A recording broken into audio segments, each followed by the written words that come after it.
Assalamualaikum warahmatullahi wabarakatuh. Waalaikumsalam warahmatullahi wabarakatuh. Waalaikumsalam warahmatullahi wabarakatuh.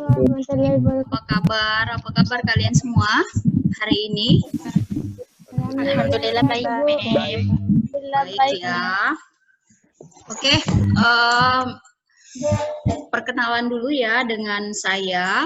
Ya, nama saya Bu Anissa. Ini mungkin adalah pertama kali pertemuan kita yang pertama, ya, pertemuan kita yang pertama. Nah, minggu yang lalu kalian kan MPLS, jadi kita nggak bertemu dengan saya. Nah, saya Bu Anissa, mengajar bidang studi sejarah Indonesia.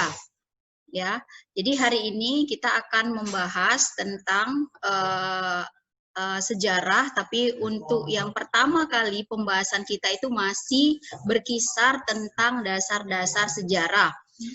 Oke, silahkan kalian lihat di slide yang sudah saya tampilkan. Nah, jadi seperti yang saya katakan tadi, materi pada hari ini adalah tentang materi sinkronik dan diakronik dalam sejarah. Nah, ini adalah pertemuan yang pertama sekali yang akan kita bahas di materi-materi nanti berikutnya. Sinkronik dan diakronik ini tidak masuk lagi, tetapi dia tetap berkaitan dengan pembelajaran-pembelajaran sejarah. Kenapa? Karena sinkronik dan diakronik dalam sejarah tersebut itu adalah bagian dari cerita-cerita sejarah. Oke, nah, jadi kompetensi dasar yang akan kita sampaikan pada hari ini adalah kita ingin memahami dan menerapkan konsep berpikir kronis atau diakronik. Ya, jadi diakronik itu juga disebut dengan kronologis. Kronologis itu adalah berurutan, ya, berurutan. Kemudian sinkronik. Nah, sinkronik itu nanti juga akan dijelaskan apa pengertian dari sinkronik dalam ruang dan waktu dalam sejarah. Nah, itu adalah kompetensi dasar kita pada hari ini. Nah, untuk indikator ya, indikator dalam materi hari ini adalah kita ingin mengetahui apa sih pengertian dari sinkronik dan diakronik itu.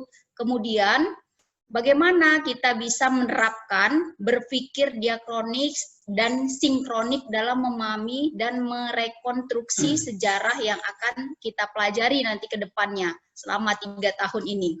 Kemudian yang ketiga, menjelaskan pengertian konsep perubahan dan keberlanjutan dalam sejarah. Nah, ini juga bagian dari sinkronik dan diakronik. Dan yang terakhir adalah kita ingin menerapkan konsep perubahan dan keberlanjutan dalam sejarah itu. Oke, ini adalah peta konsep. Silahkan kalian perhatikan, ya. Silahkan kalian perhatikan. Mulai dari sekarang kalian bisa melihat PPT yang saya berikan, kemudian nanti kalau misalnya ada pertanyaan silahkan kalian ajukan pertanyaan saja, mungkin nggak paham atau gimana. Oke, nah peta konsep ya, peta konsep pada hari ini, nah konsep berpikir kronologis, sinkronik dalam ruang dan waktu dalam sejarah itu semuanya mengacu pada 3 unsur. Nah, mengacu pada 3 unsur. Jadi sejarah itu ada 3 unsur yang berkaitan nanti yang akan dibahas. Yang pertama itu mulai dari manusianya. Jadi kisah sejarah itu akan terus ya, akan terus ada jika ada manusianya. Kemudian sejarah itu juga nggak terlepas dari ruang. Nah, dan yang terakhir itu adalah sejarah itu nggak akan terlepas dari waktu. Karena apa? Tidak bisa dikatakan sebuah peristiwa sejarah jika dia tidak punya waktu-waktu tertentunya. Nah, dalam periodisasi sejarah, waktu ini juga sangat penting. Untuk apa? Untuk memetakan kisah-kisah sejarah tersebut. Nah, jadi dari nanti manusia itu, nah manusia itu akan ya menjadi pelaku. Pelaku apa? Pelaku dalam peristiwa sejarah tersebut. Nah, contoh, misalnya saya contohkan Fatimah ya, Fatimah Az-Zahra. Fatimah Az-Zahra pada sore hari itu dia naik sepeda di depan rumahnya. Kemudian dia nggak tahu kalau di depan rumahnya itu ada lubang, ternyata yang lubang itu baru aja ada gitu. Kemudian karena dia kencang naik sepedanya, kemudian si Fatimah jatuh gitu. Jatuh di lubang tersebut sehingga kakinya berdarah, tangannya berdarah. Nah, peristiwa ini itu nggak akan dilupakan oleh Fatimah. Seperti itu. Peristiwa ini nggak akan dilupakan oleh Fatimah, tapi apakah bisa dikatakan ini sebagai sejarah, peristiwa sejarah secara umum? Nah, tidak, mungkin sejarah itu hanya berlaku pada individu atau diri Fatimah saja, tetapi untuk dibukukan ataupun untuk Indonesia atau untuk Nusantara secara keseluruhan tidak. Nah, itu adalah contoh kecil sejarah, di mana sejarah itu harus ada manusianya sebagai pelaku sejarah itu sendiri. Kemudian kalau kita berbicara dengan ruang, maka ruang itu berkaitan dengan latar belakang tempat. Di mana tempat itu kejadiannya, di mana tempat itu terjadinya, dan bagaimana peristiwanya. Nah, ruang itu berkaitan dengan latar belakang tempat, kemudian peristiwa. Dengan waktu, nah seperti yang saya sebutkan tadi, kalau waktu itu dia punya batasan-batasan. Contoh misalnya, disintegrasi bangsa Indonesia kurun waktu 1948 sampai dengan 1965. Nah, jadi disintegrasi atau perpecahan yang terjadi di masa Indonesia, nah itu dibatasi hanya pada tahun 1948 sampai 1965. Inilah yang disebut dengan batasan dari peristiwa sejarah, ya. Nah, dari nanti batasan-batasan wilayah batasan-batasan peristiwa sejarah ini muncullah yang akan kita pelajarin sekarang, yaitu sinkronik dan diakronik atau kronologi, ya. Nah, sinkronik itu harus runtut, kemudian teratur dan berkesinambungan. Sementara kalau dia kronik atau kronologi itu dia harus kronik. Kronik itu dalam bahasa Cinanya itu adalah berita, ya. Kemudian periodisasi. Nah, periodisasi itu adalah penempatan waktu-waktu tertentu, ya, part-part tertentu dia. Oke. Kemudian ketika kita akan mempelajari sejarah, tentunya kita akan bertanya gitu, apa sebenarnya sejarah itu? Ya, kenapa kita harus belajar sejarah? Ya, belajar sejarah atau belajar dari sejarah? Nah, belajar sejarah atau belajar dari sejarah? Sebenarnya dua kata ini hampir terbilang sama, tetapi maknanya itu berbeda, ya. Kalau belajar sejarah ya kita belajar sejarah gitu. Hari itu kita belajar sejarah, tapi kalau belajar dari sejarah, kita bisa belajar dari apa saja, pengalaman kita, kemudian pengalaman orang lain, kemudian melihat kisah-kisah dari buku atau kisah-kisah yang terjadi, itu kita belajar sejarah untuk apa? Untuk menjadi lebih dewasa, untuk menjadi lebih mawas diri, untuk lebih kepada menjadi manusia yang dewasa dalam berpikiran dan segala macamnya. Belajar dari sejarah. Nah, itu sekilas tentang apa itu sejarah, tetapi yang kita maksudkan ini bukan seperti itu, ya, pembelajaran kita hari ini. Nah, jadi secara etimologis, sejarah itu berasal dari bahasa Arab, ya, bahasa Arab. Jadi kata-katanya itu adalah sajaratun, yang artinya adalah pohon. Nah, coba kalian perhatikan, ya, gambar yang ada di PPT. Nah, itu adalah gambar sebuah pohon. Nah, kalau kalian perhatikan, pohon tersebut memiliki cabang, kemudian memiliki ranting-ranting. Nah, itu seperti silsilah dia. Di mana sejarah juga punya ranting, punya kisah-kisah, punya akar permasalahan, banyak hal yang bisa dikaji dari sejarah ini, karena sejarah itu meluas dia, seperti pohon ini. Nah, itulah yang disebut sebagai sejarah silsilah. Nah, Sementara dari bahasa Melayu ya, tetap saja ya, dari mulai sajaratun dia masih ada unsur Arabnya menjadi sajarah, yang artinya juga tetap sama, yaitu pohon. Nah, kemudian di bahasa Indonesia kan istilah sajaratun atau sajarah itu berubah menjadi istilah sejarah. Nah, oke. Jadi menurut kalian apa pengertian sejarah? Saya mau bertanya dulu dengan Gunawan. Silahkan Gunawan. Ada Gunawan? Ada nih. Oke, silahkan Gunawan. Apa yang kamu ketahui tentang pengertian sejarah? Menurut saya, sejarah adalah rangkaian peristiwa di masa lalu yang memiliki cabang atau ranting-ranting gitu dan akar permasalahan, seperti halnya pohon. Oke, tepat sekali ya. Terima kasih Gunawan. Nah, jadi sejarah Sama-sama, Miss. itu, ya, oke, sejarah itu ya bisa kita jabarkan sebagai ilmu pengetahuan yang mempelajari berbagai peristiwa atau kejadian penting yang terjadi dalam kehidupan manusia di masa lampau yang bisa kita gambarkan sebagai pohon, di mana punya masalah, punya masa lalu, kemudian punya hal-hal apapun cerita-cerita yang mirip seperti penggambaran dari sebuah pohon tersebut. Nah, kita masuk ke dalam masih di bagian sejarah di mana konsep manusia, ruang dan waktu seperti slide yang sudah saya berikan sebelumnya. Nah, jadi ada tiga item di dalam sejarah yang saling berkaitan dan inilah yang membuat sejarah itu ada, mulai dari manusianya seperti yang saya katakan tadi, kemudian ada ruang, ada waktu. Nah, kita berbicara tentang manusia, di mana manusia itu adalah pelaku dari semua peristiwa atau kejadian dari masa lampau.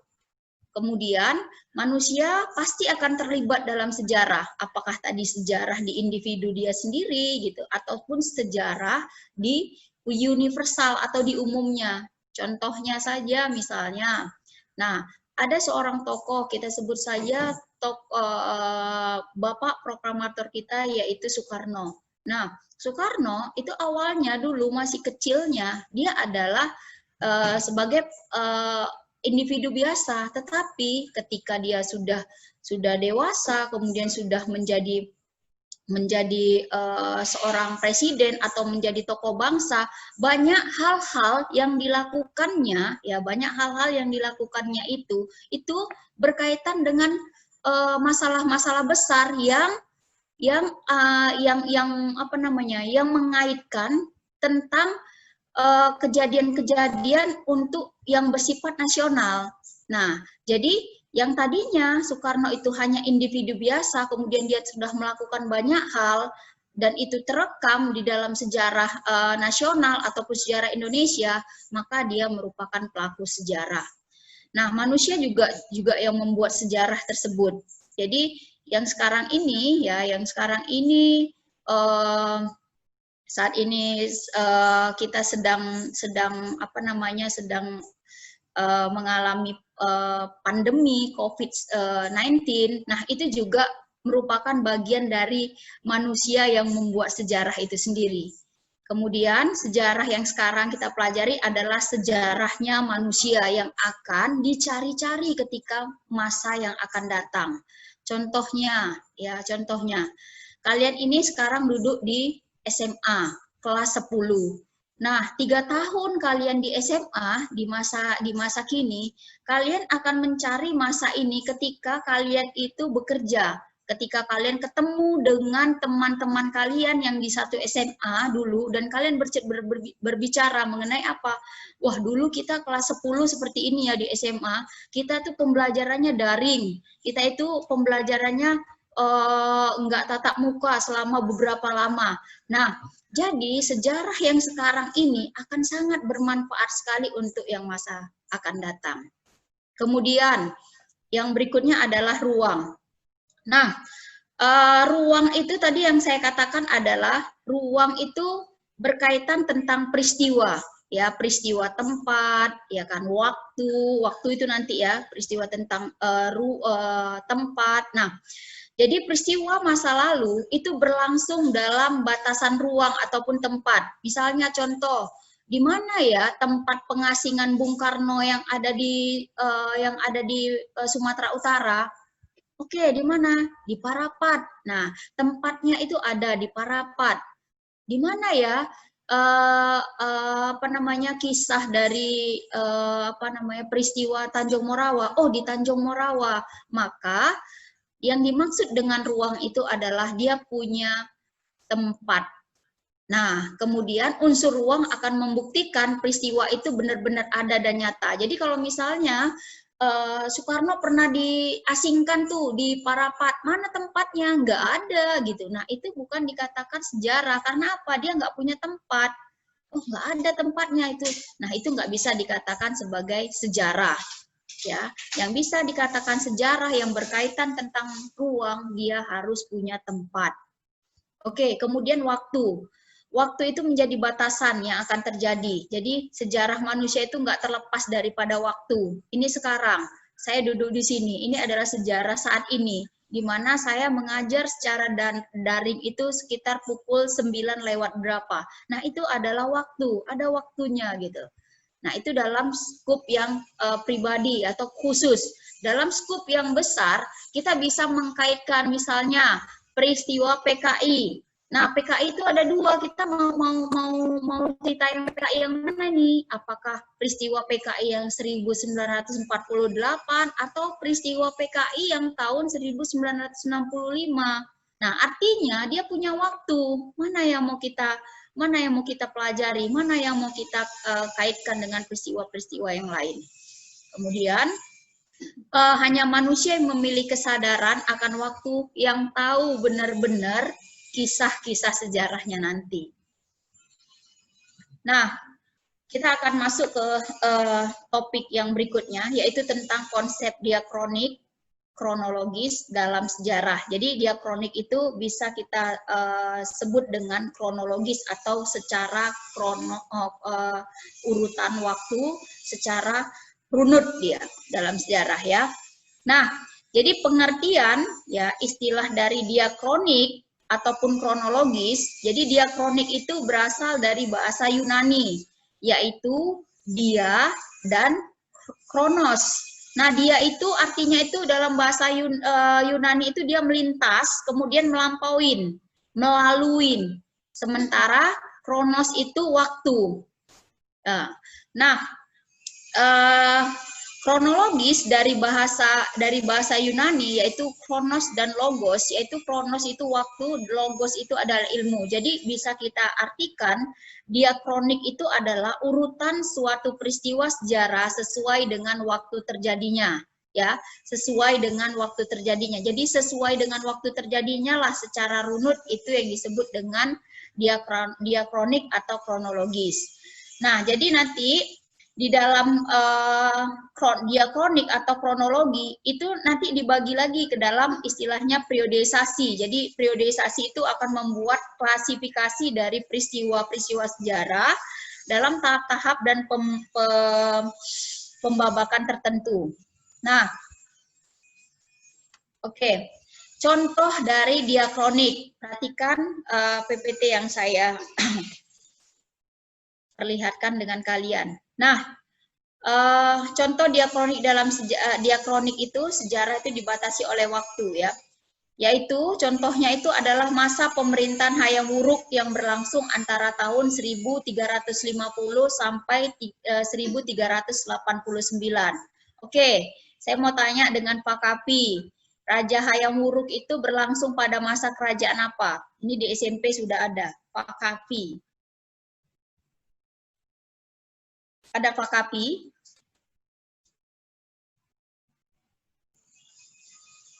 Oke, nggak ada. Kemudian Dita. Dita ada Dita?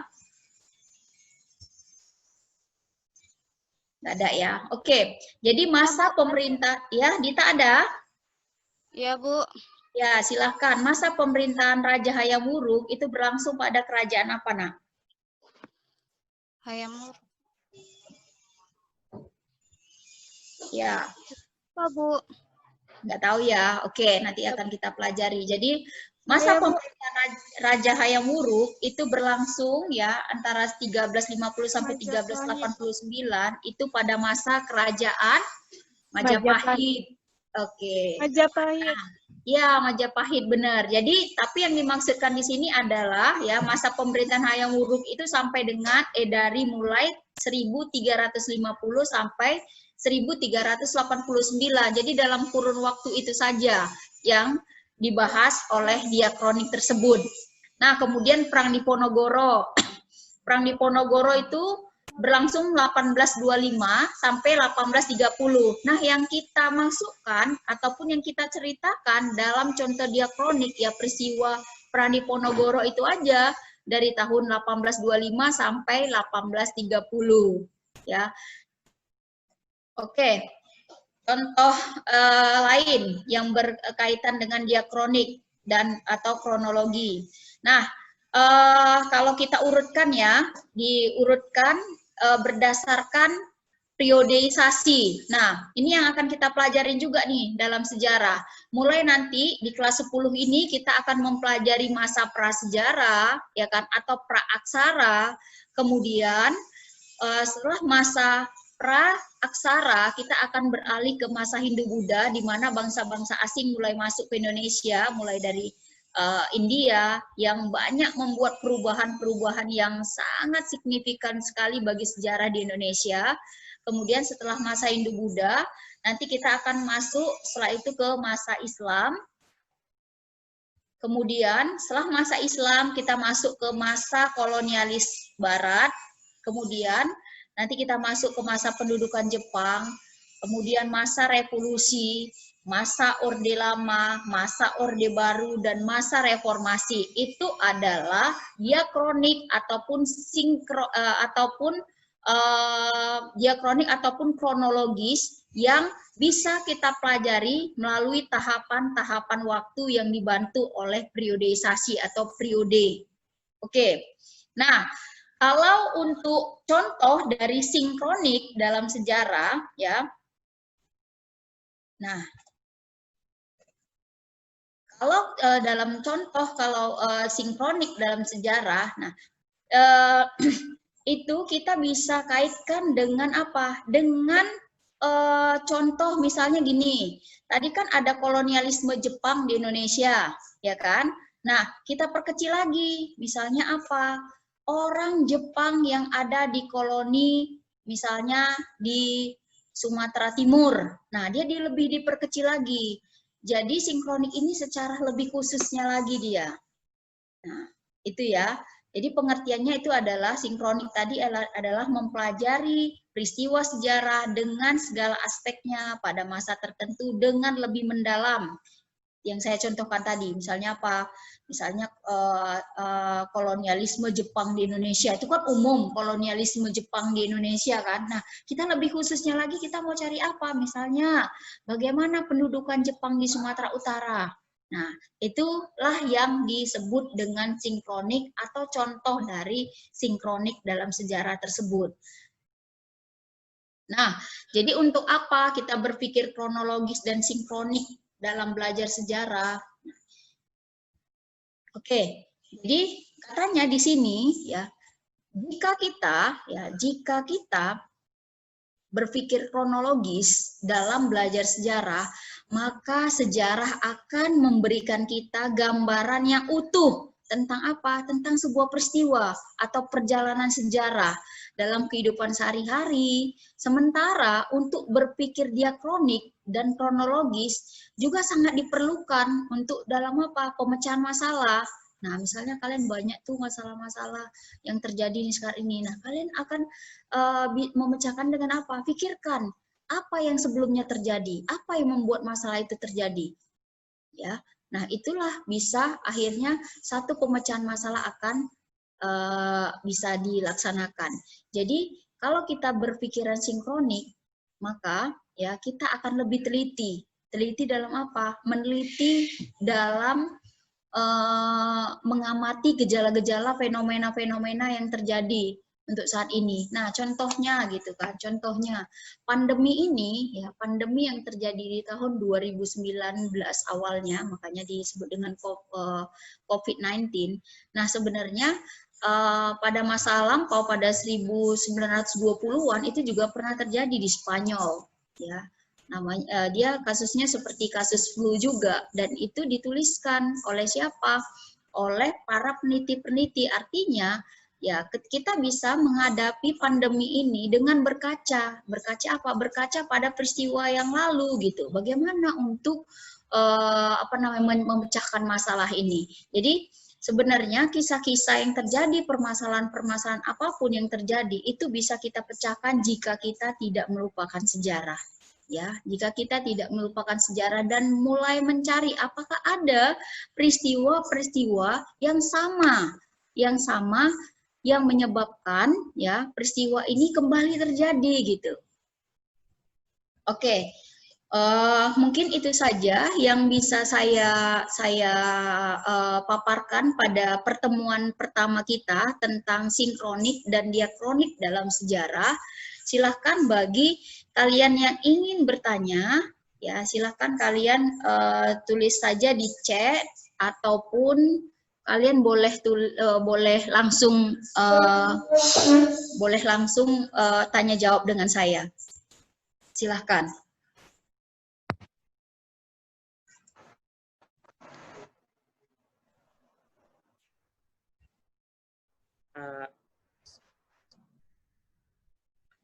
Assalamualaikum. Ya, waalaikumsalam warahmatullahi wabarakatuh. Perkenalkan, nama saya Muhammad Faris. Saya Muhammad dari kelas. Faris. Ya, saya ingin bertanya, Mem. Ya. Tadi kan Mem bilang ada 3 item atau 3 unsur utama dari sejarah, yaitu manusia, ruang, waktu. Ya. Nah, saya ingin bertanya, apakah hewan atau makhluk hidup lainnya bisa menjadi salah satu unsur atau item dari sejarah seperti manusia tersebut? Sebagai contoh, sekumpulan singa atau sekumpulan harimau telah menggagalkan aksi perampokan di suatu rumah. Dia menyerang karena pemilik rumah pernah merawat dia pada zaman dulu. Gitu, Mem. Oke, ya terima kasih Faris. Pertanyaannya bagus ya. Apakah hewan ataupun makhluk-makhluk yang lain yang bukan dari manusia itu bisa kita masukkan ke dalam unsur yang 3 tadi, mulai dari manusia, kemudian ruang dan waktu. Nah, kalau sudah item berarti kalau kita lihat itemnya itu pertama adalah manusia. Nah, hewan itu bagian dari manusia enggak berarti kan? Nah, tapi yang kamu contohkan tadi adalah misalnya segerombolan, misalnya tadi anjing itu telah menggagalkan perampokan gitu kan. Nah, itu adalah faktor pendukung gitu. Jadi dia nggak bisa dikaitkan ke dalam sejarah tersebut secara umumnya. Nah, kalau misalnya cerita-cerita yang lain yang berkaitan tentang hewan-hewan itu sudah ada bagiannya sendiri dalam sejarah. Misalnya dia masuk ke mana? Sejarah fabel namanya itu. Nah, jadi hewan tidak termasuk ke dalam 3 urutan inti dari dimensi tadi tuh. Misalnya manusia, kemudian ruang dan waktu. Itu saja Faris. Oke, Mem. Terima kasih banyak, Mem, atas jawabannya. Silakan. Yang lain ada lagi? Sebelum saya tutup pembelajaran kita hari ini, dan kita akan melanjutkan pembelajaran kita di minggu yang akan datang. Sekian saja dari saya. Terima kasih. Assalamualaikum warahmatullahi wabarakatuh. Waalaikumsalam Waalaikumsalam warahmatullahi wabarakatuh.